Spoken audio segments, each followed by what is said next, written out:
Welcome to the Blue Heart Podcast. I'm your host and conversational guide, Lieutenant Joe Pangaro. This podcast is for you, the men and women of law enforcement, because ours is a noble profession, worthy of your heart, your passion, and your life. Now, let's get to the heart of the matter. Hey everybody, Lieutenant Joe Pangaro here. I'm thinking about some of the things that we do in law enforcement, and I'm going to draw back on a lesson when I was a young cop that I thought was really important, and I could have got myself hurt really bad a couple of occasions. See, part of what I'm going to do here is I tell you the good, the bad, and the ugly about what I did in my career, because it doesn't do any of us any good for me just to talk about the good things that happen, right? You got to talk about where you learned lessons, and we often learn lessons from problematic situations. So, I try and be honest about what I tell you so that hopefully it helps you to either think about something, consider a situation, so that when you're in a situation, you can certainly make a better decision. So early on in my career, we rode in single cars, right? We had 5 main zones. Sometimes we had 2 cops in a zone, a sergeant. We had narcotics unit guys running around. We had, on a day shift in 3 to 11s, we had a lot of people out there. Midnights, not so much. So this was a day shift. I think it was about 11 o'clock in the morning, and I was working in the 52 zone, which basically stretched down the middle of town on our major highway and covered some residential area. The 51 zone had big apartment complexes in it, shopping stuff. 53 zone was residential. 54 was a continuation of the 51 zone. Ran on the southern side of town, and the 55 was residential rental type of areas. We had a major traffic circle, we had a major shopping mall, businesses up and down the highway.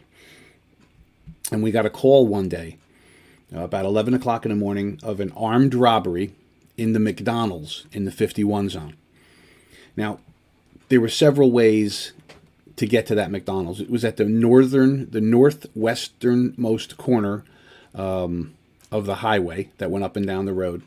And you either had to go up past the McDonald's, turn around at a traffic light about a half a mile away to come back down to get to the McDonald's, or you could cross to the south of the McDonald's and an apartment complex that it was connected to, go through the apartment complex to get to the McDonald's, right? So I hear this call, and I'm going to go as the backup, and I'm heading over to this call. All the information we had was that a man pointed a gun at the cashier, took the money, and left. Well, I went and I took the southern crossover. So I came up to an apartment complex. I turned into the apartment complex, and I was going to go up the road, the main road of the apartment complex, come out at the top end, the north end, and then make a right-hand turn, and right there was the McDonald's.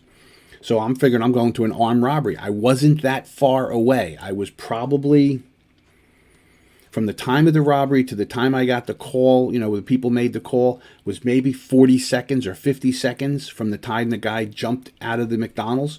And I figured there's only 2 ways he could go. If he pulled out, he had to go south on the highway. There was no way to go north from where he was. He had to go south on the highway. Or he had to come through the apartment complex. I didn't consider him coming through the apartment complex.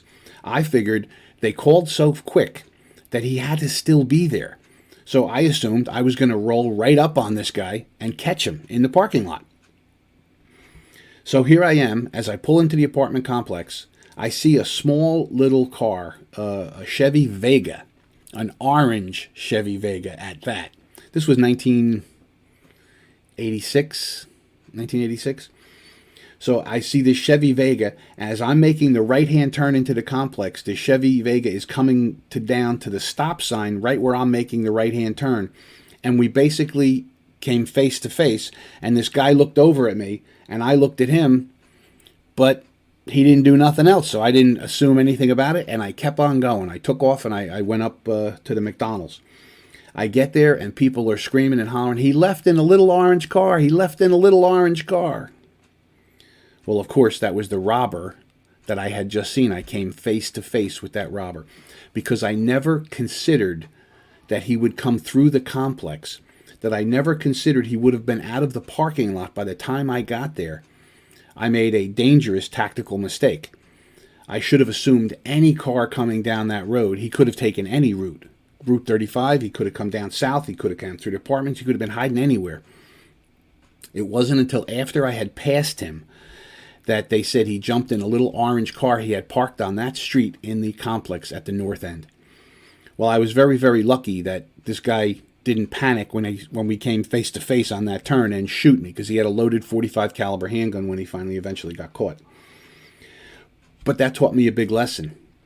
I never, again, did not consider the many possibilities of where this person could be. When somebody's leaving a crime, you don't know what they're going to do. You have no idea what they're going to do, where they're going to come from. They could go the wrong way on the highway. Who the heck knows what people are going to do? But that was a big lesson for me, that I said, oh boy, lucky lucky that guy didn't want to kill me, because we were, how far is two cars, passing on two lanes. We were right there. Another time, we got a call. I was probably on 2 years at the time. We had a little shopping area that had strip malls in it and had a food place. People used to eat there all the time, eat breakfast and lunch there. And we get a call. There's a man in the parking lot with a gun. Somebody walking by looked in his car and saw him sitting there with a gun. Now, no robberies had been reported, but at this point, you got to figure, if somebody saw somebody sitting there with a gun, maybe they're about to commit a robbery. They, who knows? Commit a suicide? Who knows? Shoot somebody? Domestic violence? I don't know. But I go racing there. I had a description of the car, and I pull into this parking lot, and I see the car. So I position my vehicle, so I think it's going to give me some cover. And then I get out of the car, and I start walking towards the vehicle. Now, I had my gun drawn at my side. I could see the guy in the car was looking down. He wasn't looking at me. But as I'm walking up, I'm saying, well, this is what I'm supposed to do, right? This is what I'm supposed to do. I'm supposed to run up to this car and draw down on this guy and get him out. If he engages in a shooting thing, well, I guess I have to deal with that. I got about 15 steps from my car when over the loudspeaker, one of the senior officers had pulled in and saw me, and he says, Joe, get back in your car. What are you doing? Get back in your car. So I go back. At this point, the guy heard that microphone. I walk back to my car. The senior guy steps out. He goes, you don't just walk up on a guy like that by yourself. You gotta have at least two of us. Let's go walking up. So as we go walking up, we were both drawn down on the guy, screaming at him, put your hands up, which he did. He put his hands up. We got him out of the car. And on the floor of the car was a BB gun. That's what he had in the car. I don't remember there's the reason that he had the BB gun, but he had a BB gun. And again, I learned a big lesson there. They teach us to do these things that we're supposed to do to make arrests, to thwart crime, to do whatever. But I certainly didn't have enough training. In the police academy, they didn't give me enough training on how to actually handle a situation like that. I thought I was supposed to just run up on this guy and, hey, I'm the cop. I point a gun at him. If he points a gun at me, I'll shoot. That's that's how it's going to work out. I don't know that it was tombstone courage as much as it was a feeling of absolute obligation. This is what I'm supposed to do. I'm supposed to run up on this guy. I never thought tactically of positioning myself and waiting for a backup unit. I don't know if I didn't think that was the right thing to do, or if that was, was expected of me, or I didn't know anything. I said, there's a bad guy. I see him. There's the car. I should walk up on him and try and arrest him, see what he's doing with a gun. So these are kind of things that if your department doesn't talk about these things, if you don't discuss these kind of events, you could find yourself or a younger officer in a position where they could find themselves in great danger if we don't pay attention to what we're doing. I'm going to think of a third example now of not enough training and what we do. Working a midnight shift one night, and I'm driving around, looking through my residential zones, looking at the highway, looking for people, DWIs, whatever I could find. And we get a call of an active house fire. And it was not far from me. The neighbors were calling, house is on fire. So I was close by. It was my zone. I got dispatched to it. I drove there very quickly. I pull up, and there's the house. The house is dark. The street is dark because it's nighttime. And I see smoke pouring out of the house, out of the two side windows, coming out of the back of the house. and there's people on the porch, and they are screaming, they're in there, they're in there, they're in there. And I'm like, okay. So I go up and I mean, the house, you could see through the windows, was filled with smoke, floor to ceiling. And I'm banging on the door, and I'm saying, well, there's people in there. I don't know if how far the fire trucks are from getting here, but there's people in this fire. My obligation is to go in there and get them, right? That's what I thought. I never got training on responding to a house fire. They did the thing with the hot dogs, with the electric lines, you could get killed to show you how to burn the hot dogs. But when it came to a house fire, I didn't understand the dynamics of fire. So when I couldn't get in the door, the only thing I could think to do was smash a window and open a window and climb in. Well, I smashed the window. I'm pulling the glass out of it. Smoke's pouring out of it. And now I'm saying to myself, I'm going to go in here. I got to get as low as I possibly can so I don't choke to death on this smoke. And then all of a sudden I hear a neighbor, screaming, "They're not home. They're on vacation. They're not home. They're on vacation." And I said, "Are you sure?" I said, "I'm positive. They're not home. There's nobody in that house." And I was like, wow. It was a relief, because I'm telling you, this is not like, there was 3 feet of smoke towards the ceiling. This was floor to ceiling smoke. The flames were coming out the windows. And I'm saying to myself, well, it's my obligation to go in there and try and save these people. And I think we all know what would have happened had I gone in there. I would have clearly been overwhelmed by smoke. I probably would have went down, and God knows if they would have found me. Well, when the fire company shows up, they all come running. They were only a minute or two behind. I heard the sirens. That was really comforting. It was good to know there was no people in the house. But as the fire guys start showing up, they're running around, and now they see the window busted out. And they start screaming, "It's got to be an arson. Somebody broke out a window. Maybe it's a Molotov cocktail." And I said, no, time out, fellas. I busted the window. And they said, "You did what?" I said, "I broke the window. I had to get in the house and save people." Well, the fire chief was actually a seasoned guy, a decent guy. And at some point, he pulls me over and he goes, "Listen, you don't understand. When a house is smoking like that, when you open a door or kick in a window or something like that, you can get a backdraft. Or you can sudden rush of air can explode the house and really start the fire." And I was shocked. I didn't know any of that. Nobody told me any of that.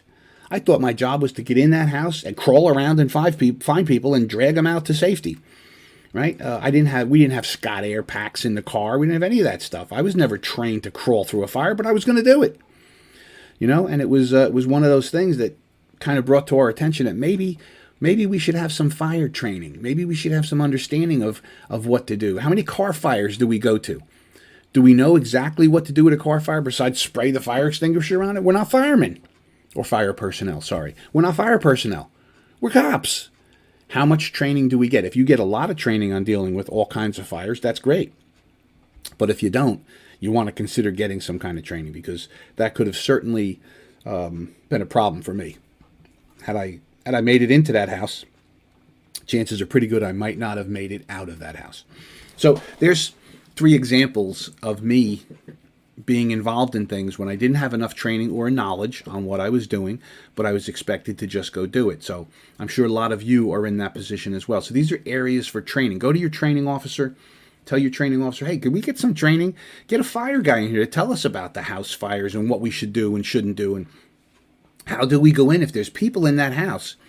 What could I have done? If I had 4 or 5 minutes before the fire company comes, is there anything I could have done with a house filled with smoke like that? I don't know. That would have been up to the firemen to teach us that. So we all need to know that stuff. So that's kind of where I am today with our basic safety tests, understanding responding to calls, what is our responsibility, and what are we trained to do properly.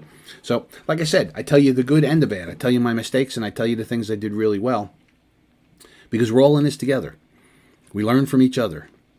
I hope that my experiences can help you to think, to consider, to get training on, or to get educated yourself on what you can do out there in law enforcement world. So be careful, everybody. Be safe. This is Lieutenant Joe. Lieutenant Joe and the Blue Heart Podcast Network would like to thank our sponsors. Blue 360 Media. You can find them at www.blue360media.com. And Medical Essential Diagnostics. You can find them at www.medicalessentialdiagnostics.com. nj.med-nj.com. We would also like to thank the Blue Heart Network production team, led by Senior Executive Director Todd Pangaro. Be careful out there. Do what's right.